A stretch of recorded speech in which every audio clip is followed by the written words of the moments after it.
Well, it has been announced for the Ramzan. If there's anything, I'll come back. Please restrict it to one question. Is Kavita? Ma'am, this side. Ma'am, मैं कविता जोशी हूँ, Haribhoomi newspaper से। मेरा सवाल आपसे जम्मू कश्मीर पर ही है। जो अभी पीछे डीजीएमओ के टॉक्स हुए थे भारत और पाकिस्तान के बीच में, उसके बाद पाकिस्तान ने जिस तरीके से भारत के साथ विश्वासघात किया और उसके बाद गोलीबारी की, हमारी 2 जवान भी मारे गए बीएसएफ के, तो अब भी क्या भारत पाकिस्तान के साथ संवाद और बातचीत की ही बात करेगा, या आपने फौज को जम्मू कश्मीर में कोई नए दिशा निर्देश दिए हैं कड़ा जवाब देने के लिए पाकिस्तान को? आपकी क्या प्रतिक्रिया है इसमें? इसमें विदेश मंत्री माननीय सुषमा जी स्पष्ट उनके और सरकार के रवैया स्पष्ट कर दिए कि terror and talks can not go on hand in hand, they can't go simultaneously. So MEA के द्वारा, माननीय सुषमा जी के द्वारा बयान आ चुके हैं, उसमें मैं जोड़ना नहीं चाहती हूँ, वही है सरकार की रवैया। Ma'am, this is Manas from PTI, Press Trust of India. Here, ma'am, to your left. Yes. My left. My right, ma'am. Ma'am, there has been perception actually, and it is growing very fast, that all our armed forces, Army, Navy and Air Force, they are reeling under huge shortage of funds. And situation has arisen when actually India, the government of India, has been projecting the country to be a major global power. And we have been... Hold up. Yes, sorry. Ma'am. Go on. Ma'am, this perception is gaining grounds that in fact all the 3 forces are reeling under huge, severe crisis of funds, and then the situation has arisen when the government of India, we are trying to just project ourselves as one of the major global powers in the world. Ma'am, how do you see it? In fact, is it not affecting our modernization? And Army has already clearly said that in fact, I mean, they are actually struggling to get emergency purchases also. Same is the case with, I think, 2 other forces. So how do you respond to the criticism also that in fact under this government all the 3 forces are reeling under severe shortage of funds and it is impacting their modernization to a great extent? Thank you, ma'am. I'm glad you asked this question. I think periodically all of us have been trying to answer it. I will probably take an extra minute than a crisp, short answer. Please allow me that. Little louder? Do you want to... Are you okay now? You're able to hear me? I will take an extra minute, and where necessary, I would also ask the Secretary to come in. This is something which I really want to take up seriously, and if necessary, that which is not part of the e-book, that which is not part of the booklet, I'm willing to share the data. I just want to give you some figures, and I'm sorry to do this orally now, but I will give you the figures. You can always have a look at. See, in 2013-14, I'm talking about the capital outlays on defense services. In 2013-14, it was 86,740.71, which is the BE outlay. All right? And then what actually gets spent as expenditure is 79,125.05. Do you want me to repeat those 2 numbers? 2013-14, 86,740.71, which is the BE outlay for capital, which when ultimately used as expenditure in that financial year is 79,125.05. Then comes the new government. 14-15, the capital outlay on defense services, which is exactly comparable BE that I'm referring to. I'm only giving you 2, the BE and the expenditure, in the sense what actually gets spent. So the BE for 13-14 I read out, expenditure for 13-14 I read out. Now in the same order, I'm going for 14-15. 587.95, 94 587.95. The expenditure in that year 81,886.98. All this is capital outlay and expenditure corresponding. Move over to 15-16. 94,588.0. 94,588.0. The expenditure 79,958.31. I'm moving over to 15-16. 94,588 is the BE. 15-16. 94,588.00 for the BE, and expenditure 79,958.31. I'm moving to 16-17. BE 86,340.00. I repeat, 16-17 BE 86,340.00. Expenditure 16-17 86,370.92.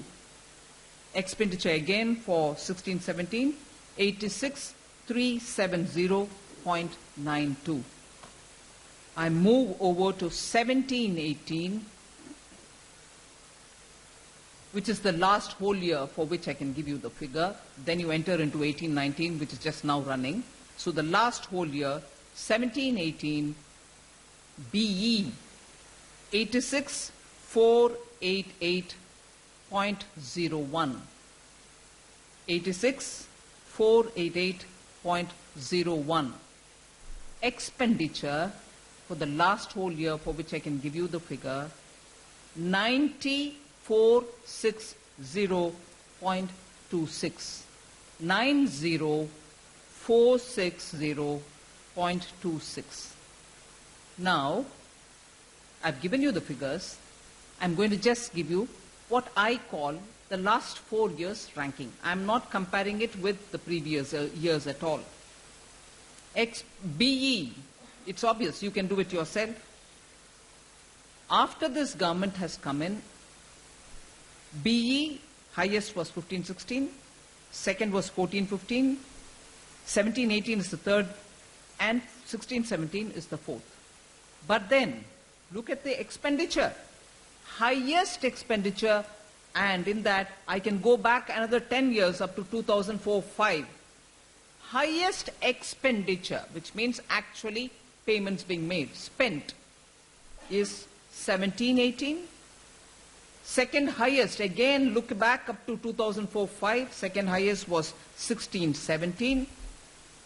Again look back up to 2004-05, third highest was 79,958, which is 15-16, and the fourth highest, which you compare till 2004-05, is 81,886.98, which is the figure I had earlier given you. So, this is capital. I'm not concluding, I'm not giving you any inference which you can do it yourself. I've given you the actual figures. I would want all our debates to go on the figures. This is my figure. Now, I'll just go over, because we have transferred a lot of powers for revenue expenditure, and many of the capital acquisition is also going through revenue, because the larger debate of 10I, ammunition shortage, and all of that had to be addressed. So we've given the vice chiefs or the forces headquarters powers to spend, and also given the money for it. Now look at the allocations on revenue head. I'm starting again from 14-15. BE expenditure. 14-15 was 1,34,412.90. 1,34,412.05. 1,34,412.05. Would you mind stopping that? It's a bit distractive for people who are watching it because it keeps moving. Or else keep it static. So, BE for 14-15, 1,34,412.05. What is spent? The expenditure? 1,36,807.20. I quickly go down because now we know what we're talking about. 15-16 was 1,52,139. Expenditure that year was 1,45,936.54. 16-17, 1,62,759. Expenditure was 1,65,409. And the last whole year for which I can give you the figure is BE revenue 1,72,773.89. Spent was 1,82,091.16. I'm looking back at all the figures that I have till 2004 backwards. Not anywhere has this been running in lakhs. And we are doing it for revenue, running in lakhs. And I shall give you both the figures, revenue and capital. Shortage, short of resources. You asked the question, didn't you, PTI? Yes? Exactly. So I would recommend, instead of me sitting on judgment over anybody, for you to use these figures. Draw your inference. I'm not inferring, I'm not concluding. Draw your inference, and then we'll have a debate on it. Thank you. Madam, I'm Ranjit Kumar. Madam, senior US officials are advising India not to go ahead with Russia for acquiring S-400 anti-missile systems. Are you going ahead with the system? What is your final view? And do you think the American sanctions law, CATSA, will impact on Indo-Russian defense relations?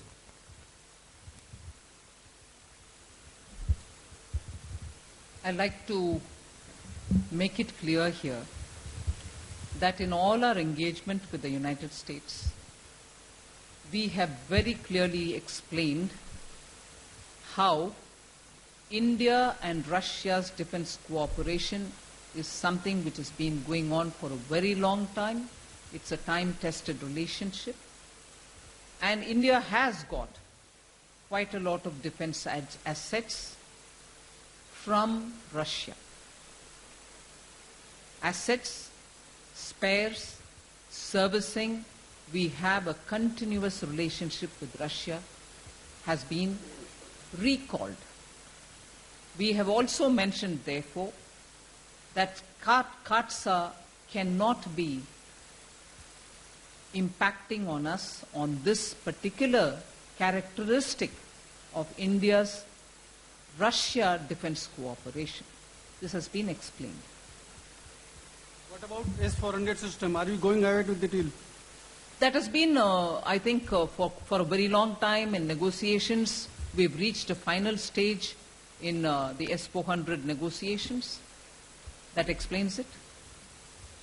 Yeah. Thank you. Ma'am, over here. Just to go back to Kashmir, you have seen what has happened in May. Just for your information, I'm sure you have it already. The number of terrorist incidents were 12 in the first 16 days. This was before Ramzan. From Ramzan, from the 17th to the 31st, it is 23. It has doubled. You have seen the recent MAC reports. They tell you very clearly that a large number of terrorists for bat attacks are right on the launch pads. 29, I remember the last number. And a large number are waiting for infiltration inside. Now, ma'am, has this Ramzan ceasefire failed? And if it has failed, is there any chance that you will end it once and for all as soon as possible? The MOD's role is not to do the assessment whether it has been successful or not. The ceasefire, I mean. It's our business to guard our borders.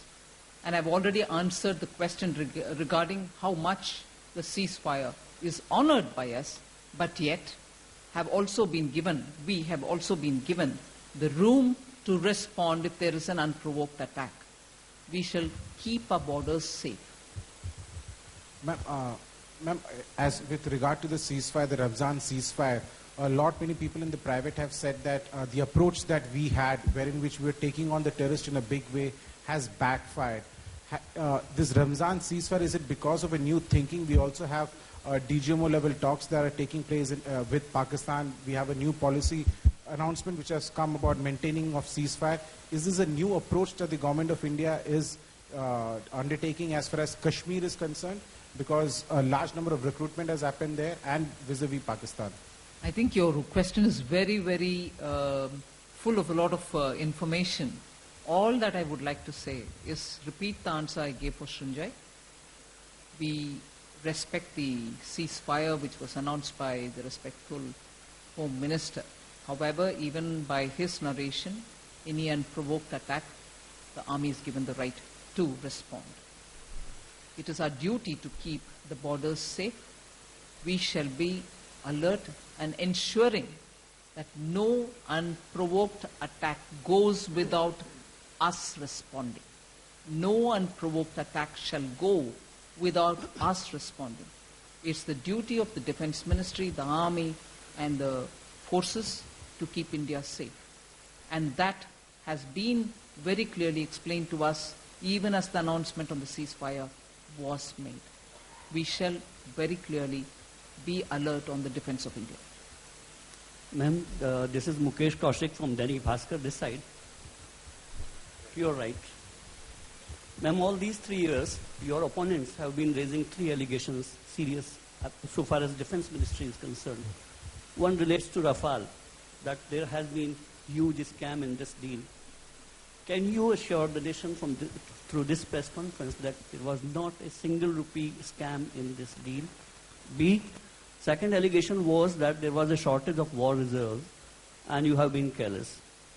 Can you assure the nation that Indian forces are fully prepared to take on single and two-front war? And third allegation was that this government has mishandled Defense Ministry by changing 4 times Defense Minister and impacting its functioning. What is your reaction? The first one, you simplified it to saying, can you assure us that there has not been even 1 paisa, whatever? Absolutely assurance that there has not been any misdoing there. We have been spending a lot of time explaining as to how the decisions were taken and that it is an intergovernmental agreement and that all false comparisons between a price which is being quoted for a Rafale which was not bought and using that as a comparison to say what you paid today is far higher is just a non-starter and a very clearly motivated attack. So someone who couldn't even buy in spite of spending quite a lot of time is saying what you paid is far higher than what I paid, which is not paid at all in the first place. Any case, I've simplified because you've also simplified saying, can you assure me? I've assured you and I'm assuring you in the company of all the senior officials of the ministry, yes, there is no scandal in Rafale. We are very clear on that. As regards, I thought he had 3 parts in his question. Would you allow me to answer all the 3? The second is about how prepared is India? Is there an ammunition shortage? Well, when we came in, there was an ammunition shortage. There's no doubt about it. When we came in, there was no ammunition shortage. So people who are accusing us today should also say, where did the shortage come from? I read out all the figures about the money being allocated, the outlays, didn't I? So the debate about shortage now should tell me, with all the outlays and with all the kind of decision making which you want us to believe that was made before 14, why was there a shortage of ammunition then? Well, you made all the outlets. Now you are alleging that there is a shortage now. But you didn't have a shortage then. Why did you leave the country with an ammunition shortage, pray? So let's also, look in those direction. And now I'm telling you, there is no shortage. And that was the reason why powers were given to the headquarters, backed by enough funds, backed also by this thing that some of the capital purchases can also be procured through the revenue route. We facilitated it. So there is no shortage. That's the second one. And the third you asked me was,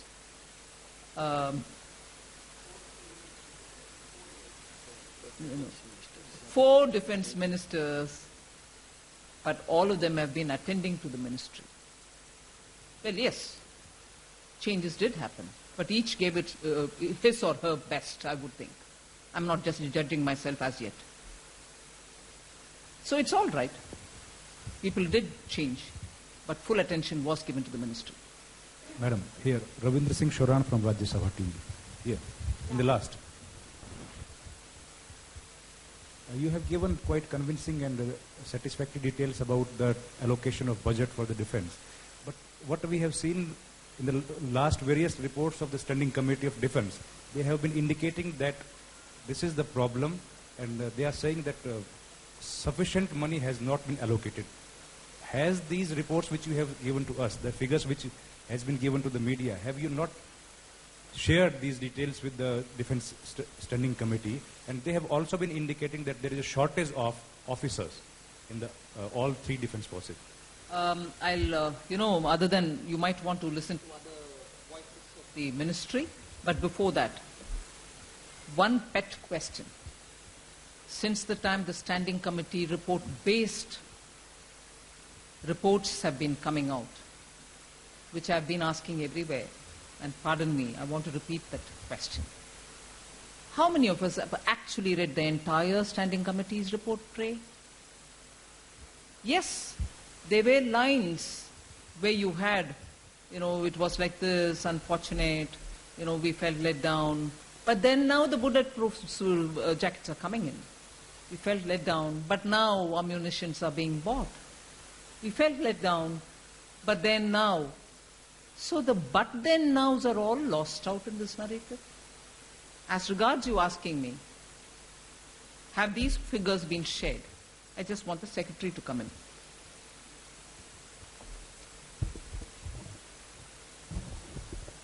Sir, this is mandatory to share this data. This is data of our budget, and we are obliged to share it to the Standing Committee on Defense, as and when asked for.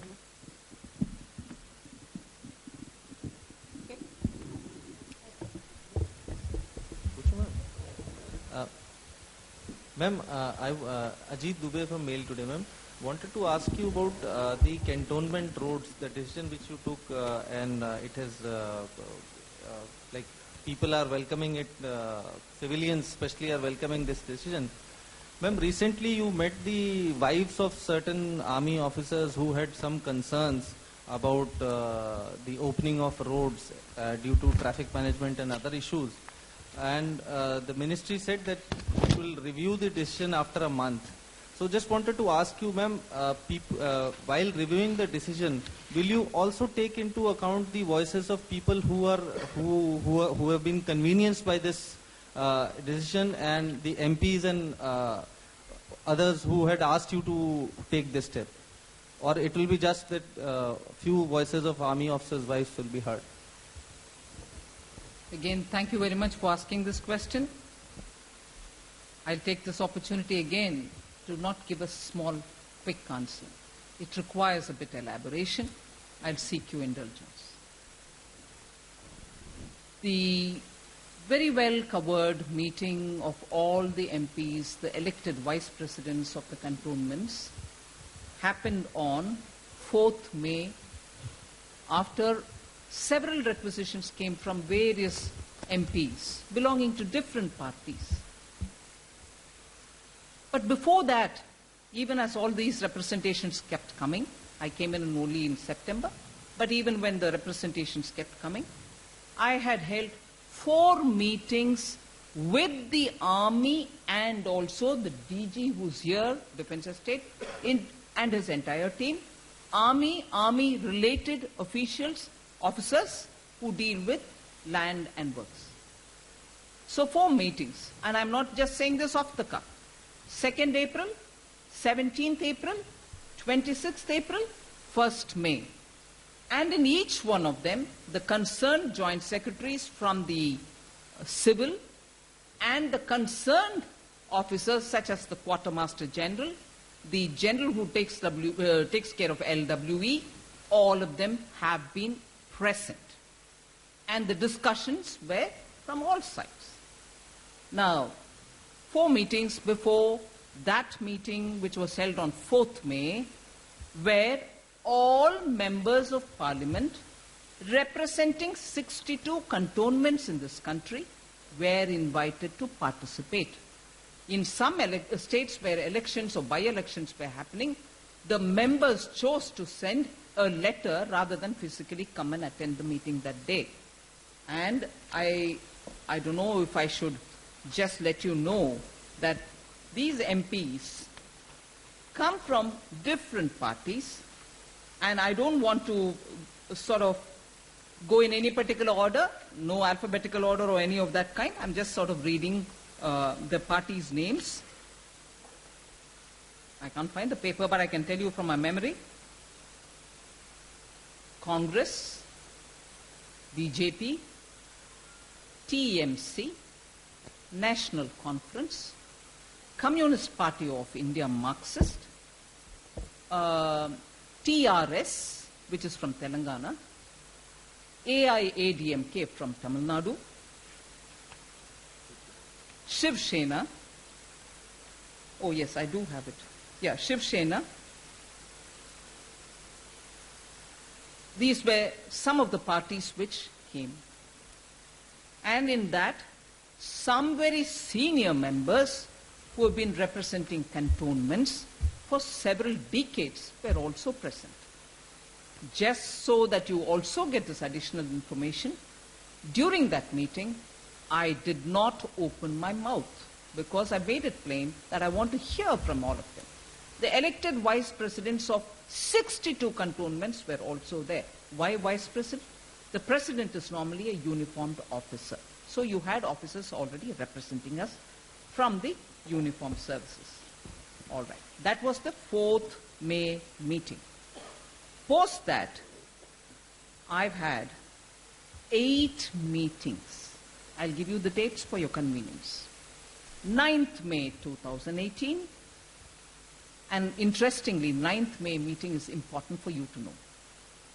The DGE, Defense Estates, gives us a list of the number of roads which have been closed, because that was one of the several points many of the MPs raised, one of the several points which the elected vice presidents from 62 cantonments raised. There were other issues also, but roads was one of them. So the DGE gives me a list of roads which, as per his records, have been closed for that year or for several years. And the question was, if they were being shut for several years, have they had a review as to why that continuing shut road should remain shut, or is there a reason why they should remain shut? With an open mind, this was a debate. The 9th May meeting, which is after the 4th May interaction with all the vice presidents and MPs, that list of the DGE, through the Quartermaster General, went to all the local military authorities, to the local military authorities of all the cant boards to corroborate. So that it is not the DG's whims or the Raksha Mantri's whims. Do the local military authorities agree that these many roads are shut in their cantonments? Even as I say this, let's be very clear. All these road closure discussion is only for cantonments where civil and military live together. They may have within them unit lines. They may have within them a colony where the officers live, or officers' wives and children live. I'm conscious of that. So it doesn't apply to military bases. It doesn't apply to any of those military stations, none of that. It's only for cantonments. All right? The 4th May meeting held, 9th May was the other meeting with the Quartermaster General and the DGE, when the Quartermaster General sends all the lists to the local military authority in every cantonment. So again, a ground level cross-verification is happening. Post that, the dates for you. 15th May, I hold a meeting. Again, in every meeting, the military and the civil are present. 15th May, I hold a meeting. 16th May, I hold a meeting. 17th May, I hold a meeting. 18th May, also I hold a meeting. Again, Saturday, 19th May. And why Saturday, 19th May? Army Chief was away in Sri Lanka, even as I was holding these meetings, with the Vice Chief attending the meetings, with the Vice Chief, Quartermaster General, and the General LWE attending the meeting. But we waited also for the Army Chief to come back on the 19th, which is a Saturday, held the meeting again with all these people, by which time the replies from the local military authorities had come back to us. The Chief comes back on the 19th. With him again we have a meeting. Then there is a meeting again on 22nd, again on 23rd May, post which the decision was taken. I'm sorry, thank you for being so indulgent. I'll just give you one last summary, again data for you to know. After this exercise, we've come to know, I'm talking only of cantonments, please, 850 roads were under closure. In 62 cantonments, 850 roads were under closure. From among the 850, 119 were closed whenever they were closed, 20 years ago, 10 years ago, 5 years ago, 1 year ago, whenever they were closed without following the procedure. There is a laid down procedure, that's not my whims and fancies. There is a pakka laid down procedure by the Cantonment Act, by the ODA, by whatever. 119 were closed without following any procedure. So, in a way, the complaints which were coming from the elected representatives had some reason somewhere. After all these meetings and after this much discussed decision of the Ministry of Defence for opening these cantonment roads, from among even the 119 which were closed without following any rule, only 80 have been opened. 119 from among the total 850 had remained closed for how many ever months that they, or years that they've been closed, were closed without following rules. 119. And even after this order, about which all of us discuss, even after this order, only 80 have been opened. 80 among the 119, for which the rules have not been followed. Still under closure, without having followed the rules, whenever they were shut, you shut it without following rules. But even after this much discussed decision, there are still 24 which are not opened. MOD's decision has come. There's a lot of discussion, genuinely. Lot of concern, genuinely. But even after MOD's orders, there are 24 which are still remaining closed. That is part of the 119 where the rules were not followed.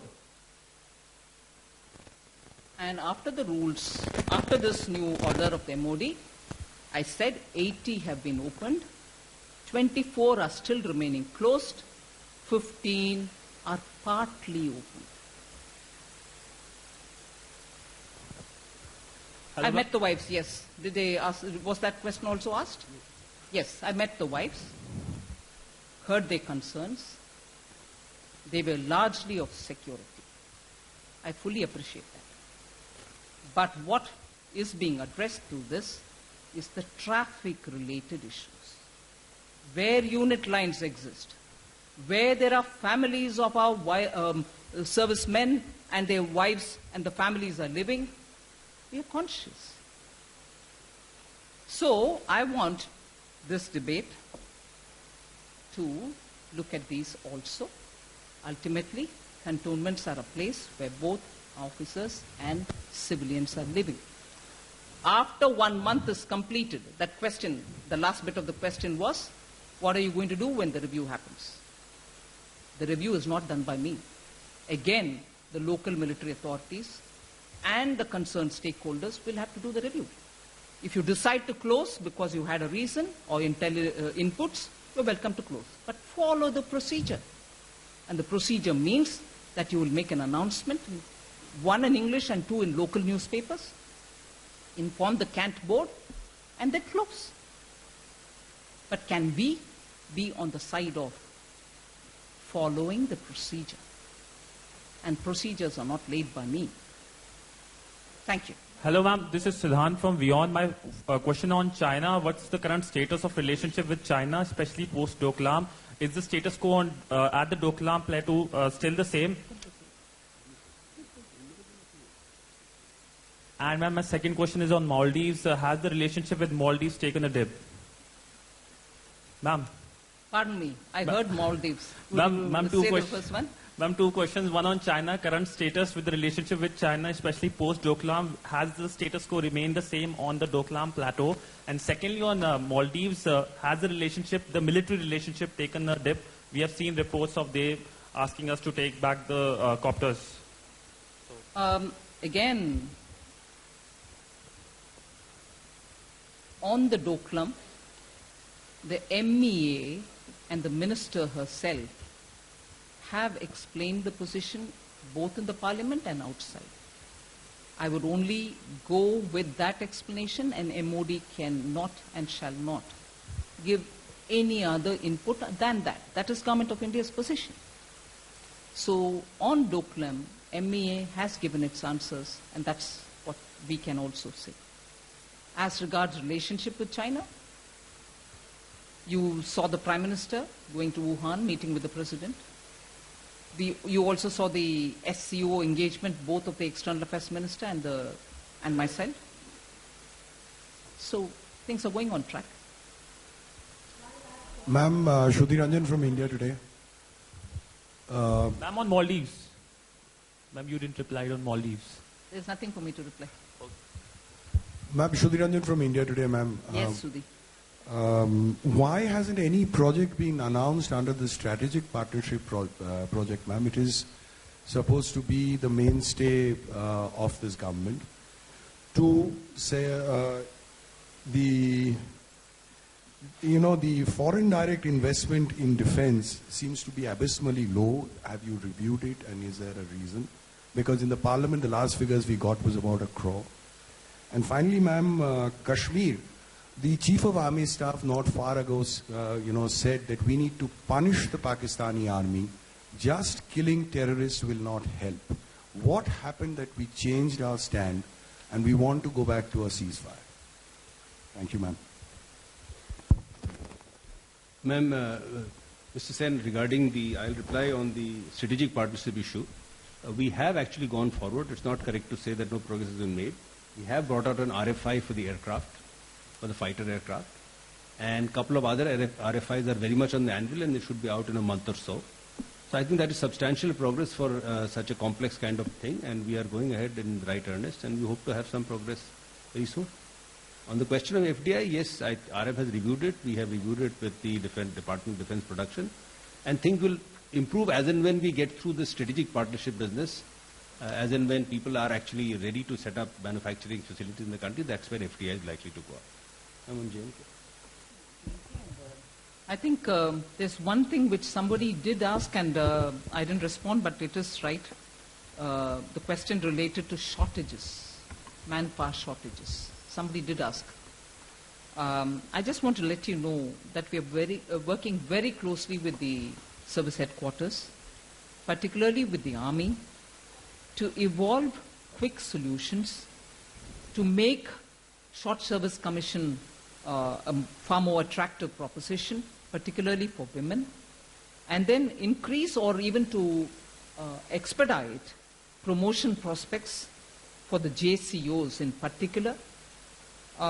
So for the ordinary soldier, we want to do something just so that he has opportunities to grow. Like the Army Cadet College, we want to get more women into it, and in selected branches, we want to have more women coming in. So on the question of shortage of manpower, that's my quick response.